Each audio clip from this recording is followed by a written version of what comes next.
നമസ്കാരം. Raf talk ഫുട്ബോളിലേക്ക് അവർക്കും സ്വാഗതം.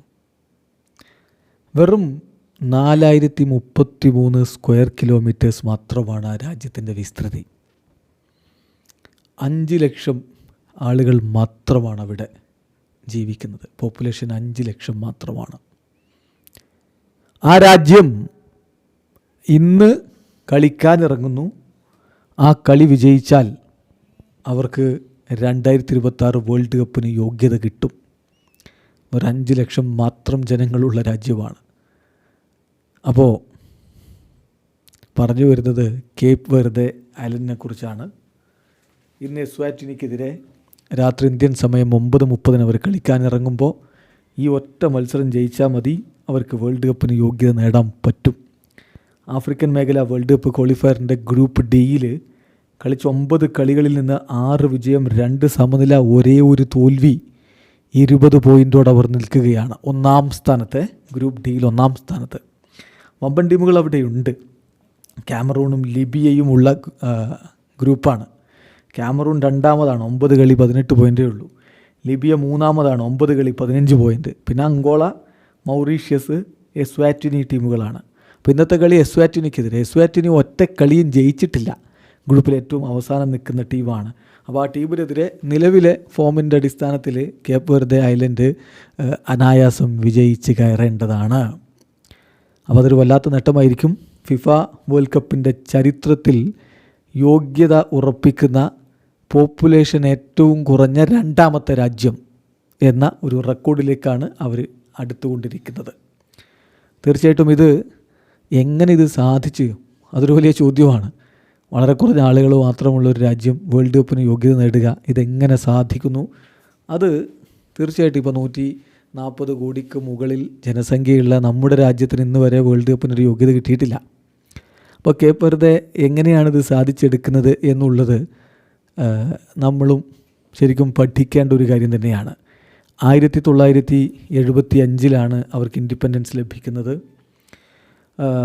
ആ രാജ്യത്ത് ഇങ്ങനെ ഫുട്ബോൾ വളർത്തിയെടുക്കാൻ വേണ്ടി കൃത്യമായിട്ട് അവിടുത്തെ ഫുട്ബോൾ ഫെഡറേഷൻ നടപടി തുടങ്ങുകയുണ്ടായി. കഴിഞ്ഞ 2 പതിറ്റാണ്ടായിട്ട് അവർ നടത്തിക്കൊണ്ടിരിക്കുന്ന നീക്കങ്ങളുടെ കൃത്യമായ ഓർഗനൈസിങ്ങിലൂടെ നടത്തിയിട്ടുള്ള ഫുട്ബോൾ പരിപാടികളുടെ ഒരു ഫൈനൽ റിസൾട്ട് എന്ന വണ്ണമാണ് അവർ ഈ ഒരു യോഗ്യതയ്ക്ക് അരികിലേക്ക് എത്തിയിരിക്കുന്നത്.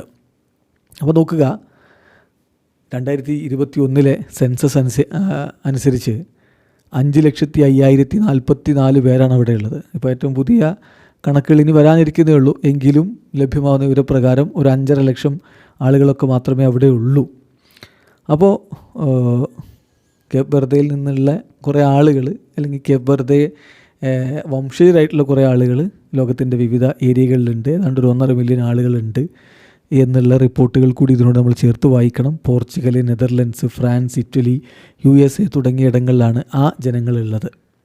അപ്പോൾ ഈ ഒരു കമ്മ്യൂണിറ്റി വലിയ രൂപത്തിൽ ദേശീയ ടീമിനെ സപ്പോർട്ട് ചെയ്യുന്നുണ്ട്, രാജ്യത്തിന് പുറത്തുള്ള കമ്മ്യൂണിറ്റി.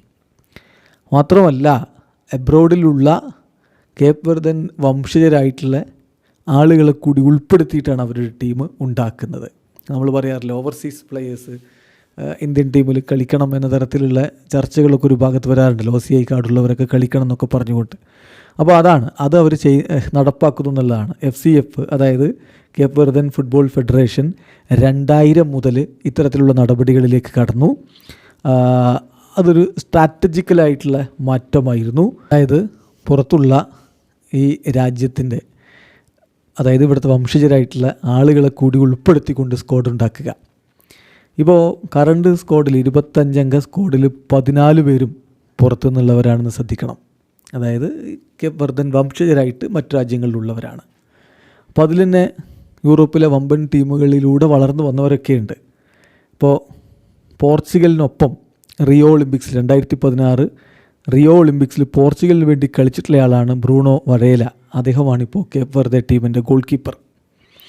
അതുപോലെ തന്നെ ഫ്രാൻസിനൊപ്പം യൂറോ കപ്പ് അണ്ടർ-19 യൂറോ കപ്പ് വിജയിച്ചിട്ടുള്ള സ്റ്റീവൻ മൊറീഡ ഇപ്പോൾ കേപ്പ് വെർദയ്ക്ക് വേണ്ടിയിട്ടാണ് കളിക്കുന്നത്. അതുപോലെ തന്നെ ഡുവാർട്ടെ ബ്രദേഴ്സ് ഡിറോയും ലഡോസും അവർ നെതർലൻഡ്സിൻ്റെ യൂത്ത് സിസ്റ്റത്തിലൂടെ വളർന്നു വന്നവരാണ്. അങ്ങനെ പല താരങ്ങളും ഈ രൂപത്തിൽ വിദേശ രാജ്യങ്ങളിലൊക്കെ മികവ് കാട്ടിയിട്ടുള്ളവരാണ്. അവരെ അവരുടെ ആൻസസ്റ്റേഴ്സിൻ്റെ ഒക്കെ രാജ്യത്തേക്ക് തിരികെ വിളിച്ചു, അവിടെ അവസരം കൊടുത്തു. അങ്ങനെയാണ് കേപ്പ് വെർദെ ടീം ഈ രൂപത്തിലേക്ക് മാറിയിട്ടുള്ളത്. ഇത് പെട്ടെന്ന് അങ്ങ് സംഭവിച്ചൊന്നുമല്ല, 2 പതിറ്റാണ്ടായിട്ടുള്ള ശ്രമത്തിൻ്റെ ഭാഗമാണ്. നേരത്തെ 2013-ലും 2023-ലും ആഫ്രിക്കൻ കപ്പ് ഓഫ് നേഷൻസിൻ്റെ ക്വാർട്ടർ ഫൈനലിലേക്ക് കേപ്പ് വെർദെ ടീം എത്തിയിട്ടുണ്ടായിരുന്നു എന്ന കാര്യം കൂടി ശ്രദ്ധിക്കുക.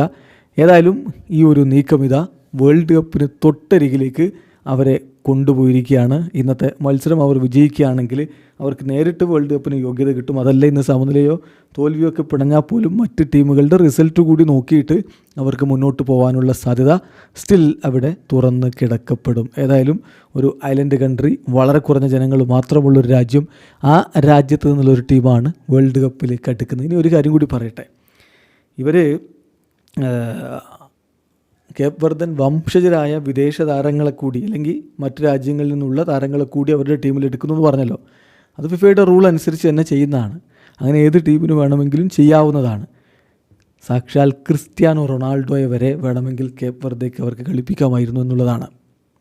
യെസ്, ക്രിസ്ത്യാനോ റൊണാൾഡോക്ക് കേപ്പ് വെർദിയൻ ഡിസെൻ്റുണ്ട്. അദ്ദേഹം കേപ്പ് വെർദെക്ക് വേണ്ടി കളിക്കാൻ എലിജിബിളാണ്. അദ്ദേഹത്തിൻ്റെ ഗ്രേറ്റ് ഗ്രാൻഡ് മദർ അവർ ഈ ഒരു കേപ്പ് വെർദെയിൽ നിന്നുള്ള ആളാണ്. അതുകൊണ്ട് തന്നെ അദ്ദേഹത്തിന് വേണമെങ്കിൽ ടീമിന് വേണ്ടി കളിക്കാം, എലിജിബിലിറ്റി ഉണ്ട്. Due to this connection he was eligible to play for the Cape Verde international football team. പക്ഷേ CR7 പോർച്ചുഗലിന് വേണ്ടി കളിക്കാൻ തന്നെ തീരുമാനിക്കുകയായിരുന്നു. അവിടെ അദ്ദേഹം വലിയ നേട്ടങ്ങളിലേക്ക് പോയി. അപ്പോൾ പറഞ്ഞു വന്നത്, ഈവൻ CR7 വരെ ഈ രൂപത്തിൽ അവർക്ക് കളിപ്പിക്കാമായിരുന്നു എന്നുള്ളതാണ്. ഒടുവിൽ CR7 ഗ്രേറ്റ് ഗ്രാൻഡ് മദറിൻ്റെ കൺട്രി ഇതാ വേൾഡ് കപ്പിന് യോഗ്യത നേടാൻ പോകുന്നു. നമുക്ക് കാത്തിരിക്കാം ഇന്ന് രാത്രിയിലെ മത്സരത്തിൽ എന്ത് സംഭവിക്കുമെന്നറിയാൻ വേണ്ടി. വീഡിയോ അവസാനിക്കുന്നു. ഫുട്ബോൾ ലോകത്തെ കൂടുതൽ വിശേഷങ്ങളുമായി റാഫ് ടോക്സിൽ എത്താം.